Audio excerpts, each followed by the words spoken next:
저희가 인턴 레지던트 때 얼마나 뻘짓을 하고 다녔는지 모르시죠? 이번 생은 그냥 여기서 마감해. 거울아 거울아 이 세상에서 누가 가장 사랑스럽니? 주인님. 거울아 거울아 이 세상에서 가장 능력이 누가 있니? 주인님. 안녕하세요. 닥터 전미경입니다. 오늘은 자존감에 대한 얘기를 해보려고 합니다. 자존감 다들 많이 들어보셨죠? 그러면은 자존감과 자신감은 같은 뜻이냐? 자신감이라고 하는 것은 내가 자동차 타이어 수리를 할 때 대한민국의 1인자다. 바로 이게 자신감입니다. 근데 자동차 타이어에 대한 자신감이 있다고 하더라도 이게 자존감이 높냐? 꼭 그런 것 같지는 않습니다. 저는 집안 살림이나 요리에 대한 열등감이 있거든요. 밥을 한 번 하는데 시간도 오래 걸리고, 결정적인 거는 밥을 해도 그냥 별로 맛이 없어요. 그래서 밥을 잘 안 하게 돼요. 그러면 이래 요리나 살림을 잘 못하는 주부로서 역량이 떨어지는 저는 자존감이 떨어지냐? 근데 꼭 그렇지만도 않습니다. 자신감은요, 어떤 일에 대한 스몰스러운 개념이에요. 자존감은요, 나라는 사람 인생 전반에 대한 큰 개념이에요. 자신감의 반대말이 열등감이잖아요. 저는 살림에 대한 열등감이 있단 말이에요. 그리고 누군가는 공부에 대한 열등감이 있겠고, 여러 가지 다양하게 열등감이 존재하겠죠. 모든 사람이 열등감을 모아갖고 종합해서 수렴을 해보면 두 가지로 수렴이 되게 됩니다. 첫 번째, 나는 사랑받을 수 없다.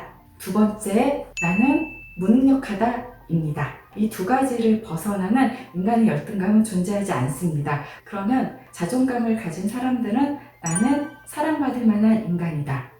나는 능력이 있다. 라는 생각을 가지고 살고 있겠죠. 그쵸?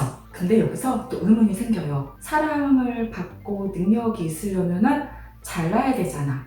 그런데 여기서 나는 사랑받을 만하다. 나는 능력이 있다. 라고 얘기하는 거는 외적인 거를 넘어서는 좀 더 넓은 범위를 얘기를 합니다. 그러니까 if라는, 만약 뭐뭐라면 이란 거를 빼고서라도 나는 사랑받을 만하고 나는 능력이 있다라는 나의 주관적 컨셉을 바로 자존감이라고 얘기합니다. 그래서 이 어려운 자존감에 대해서 제가 질문으로 하나씩 풀어드리겠습니다.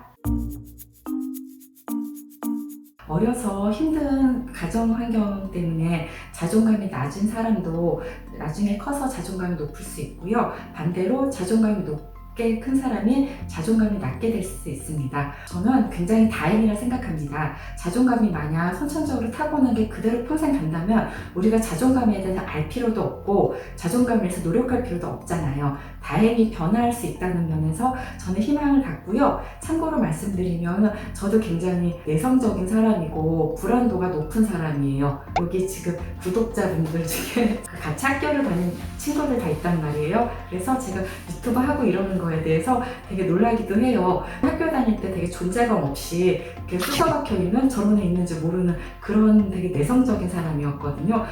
편하게 찍는 유튜브는 아닌데요. 저는 태어나기를 선천적으로 내성적이고 불안도가 높아서 자존이 낮을 가능성이 다분한데 자존이 높아진 사람이에요. 그래서 자존감에 대해서 관심을 갖게 되는 것도 있습니다. 네, 다행히 자존은 변할 수 있습니다.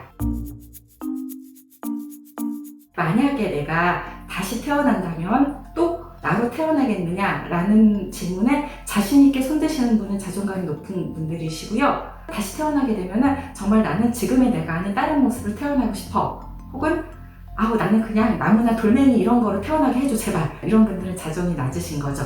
물론 저도 다시 태어나면은 김태희로 태어나고 싶죠. 그리고 이왕이면 금수저 부모님 밑에 태어나서 좀 편하게 좀 인생을 살았으면 좋겠죠. 근데 이런 거 말고요. 나의 근본적인 인성을 그대로 갖고 다시 한번 인생을 멋지게 살아보리라 하는 게 바로 자존이 높은 사람의 특징입니다. 저는 성유리로 태어날래요. 네, 성유리 너무 예쁘지 않아요? 그쵸? 이 질문은 벤츠를 타는 사람들은 다 자존감이 높나요? 김태희처럼 예쁘면 다 자존감이 높나요? 라는 질문과 동급입니다. 네, 의사들은요, 자기가 하는 분야에 대한 전문성을 가진 전문가 집단입니다. 그래서 의료업에서는 자기 하는 일에 대한 자신감이 있을 수 있지만 자신감이 자존감을 의미하진 않는다고 말씀드렸습니다. 의사들은 실패의 전문가예요.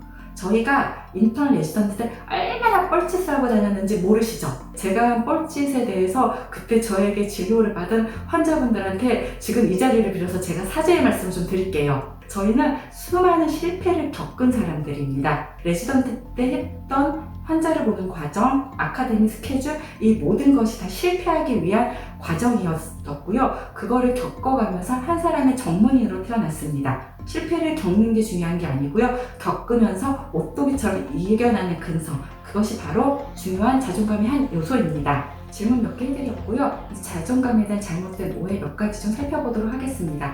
자존감을 논함에 있어서 나 스스로 내가 괜찮은 사람이고 나를 존중받는 사람이라 하는데요. 이거 맞는 소리 아니에요. 객관이 필요합니다. 모든 인간은 두 가지 보편적 욕구가 있는 거예요. 애정 욕구, 인정 욕구요. 그쵸? 근데 이게 객관이 가미된 애정 욕구, 인정 욕구여야만이 자존감이 올라갑니다. 내가 나를 봤을 때 마약이나 하고 다니고 바람이나 피고 다니고 매일 그 비도덕한 일 하고 다니고 이렇게 되면은요, 내가 나를 봐서 그렇게 괜찮은 사람 아닌 것 같거든요.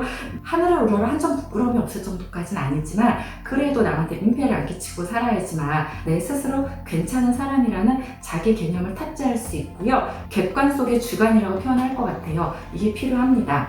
시중에 나와 있는 여러 자존감 올리는 방법이나 자존감 책들은 자기 의안적인 방법만 얘기해요. 그냥 나는 사랑받을 수 있다, 나는 사랑받을 수 있다, 나는 사랑받을 수 있다 라고 얘기하고 주관적으로 나를 존중하라 라고 얘기를 하는데, 뭐 그렇게 따지면 뭐 아침마다 일어나갖고 거울 보면서 거울아 이 세상에서 누가 가장 사랑스럽니? 주인님. 거울아 이 세상에서 가장 능력이 누가 있니? 주인님. 그렇잖아요, 그쵸? 근데 뭐 그런다고 해서 내 자존감이 올라가진 않아요. 근데 내가 정말 좋아하는 의미 있는 타인이 나한테 너 정말 괜찮은 사람이야 라고 인정해주면요, 어떻게 되냐면 자존감이 순식간에 팍 올라가고 팍 급상승합니다. 그 머리로만 억지로 이해됐던 게 가슴으로 받아들이는 그 순간이요. 그거는 어쩌면 타인과 세상이 해줘야 되는 나한테 몫입니다. 그럼 나는 타인과 세상을 많이 굴러다녀야 되고요. 그 자존감을 갖다가 제가 다른 비유를 해드리면은 콩 있죠, 콩을 갖다가 우리가